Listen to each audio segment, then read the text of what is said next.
सभी भक्तजनों को जय श्री कृष्ण। सनकादि मुनियों ने कहा, प्रभु समस्त सद्गुणों के आश्रय हैं।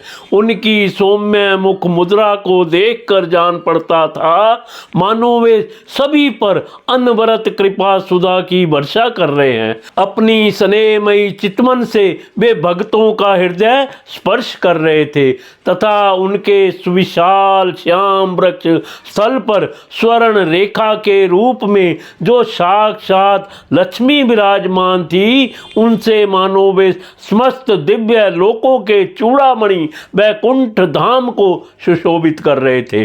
उनके पीतांबर मंडित विशाल नितंबों पर झिलमिलाती हुई करधनी और गले में भ्रमरों से मुखरित वनमाला विराज रही थी तथा वे कलाइयों में सुंदर कंगन पहने अपना एक हाथ गरुड़ जी के कंधे पर रख दूसरे से कमल का पुष्प घुमा रहे थे।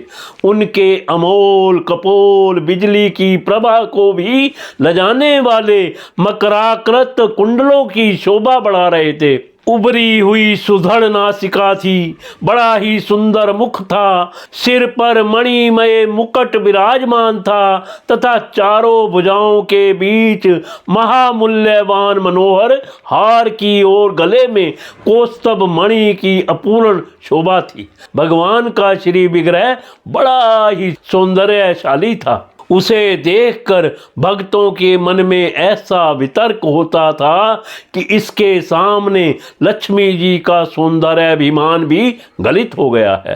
ब्रह्मा जी कहते हैं, देवताओं, इस प्रकार मेरे महादेव जी के ओर तुम्हारे लिए परम सुंदर विग्रह धारण करने वाले श्री हरि को देखकर सनकादि मुनीश्वरों ने उन्हें सिर झुकाकर प्रणाम किया। उस समय उनकी अद्भुत छवि को निहारते निहारते उनके नेत्र तृप्त नहीं होते थे।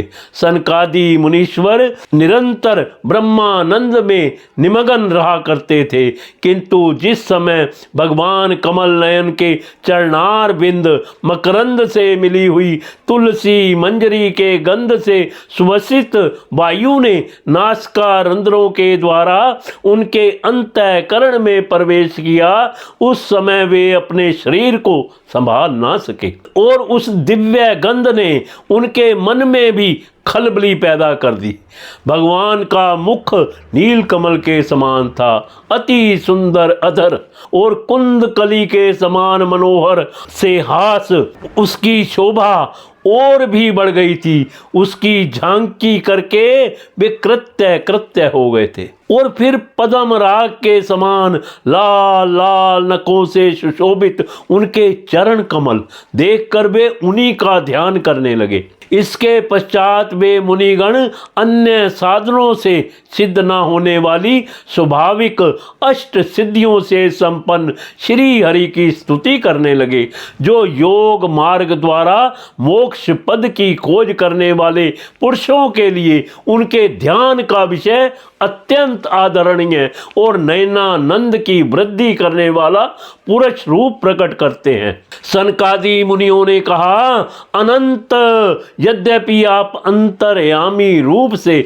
दुष्ट चित्त पुरुषों के हृदय में भी स्थित रहते हैं, तथापि उनकी दृष्टि से ओझल ही रहते हैं, किंतु आज हमारे नेत्रों के सामने तो आप साक्षात विराजमान हैं।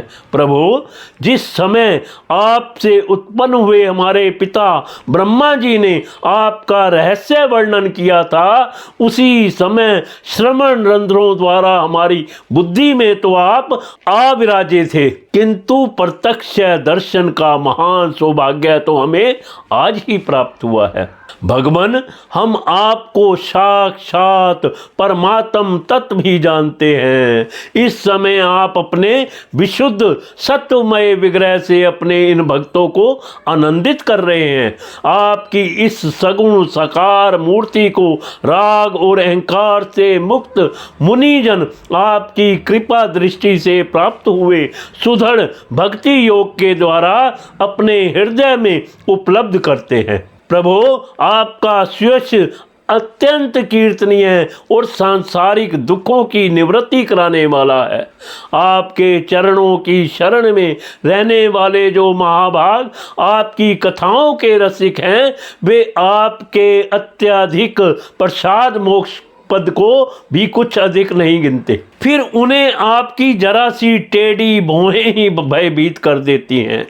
उन इंद्र पद आदि अन्य भोगों के विषय में तो कहना ही क्या है। भगवान, यदि हमारा चित्त भोरों की तरह आपके चरण कमलों में ही रमण करता रहे, हमारी वाणी तुलसी के समान आपके चरण संबंध से ही सुशोभित हो और हमारे कान आपकी स्वच्छ सुधा से परिपूर्ण रहे, तो अपने पापों के कारण भले ही हमारा जन्म नरक आदि योनियों में हो जाए, इसकी हमें कोई चिंता नहीं है। विपुल कीर्ति प्रभो, आपने हमारे सामने जो यह मनोहर रूप प्रकट किया है, उससे हमारे नेत्रों को बड़ा ही सुख मिला है।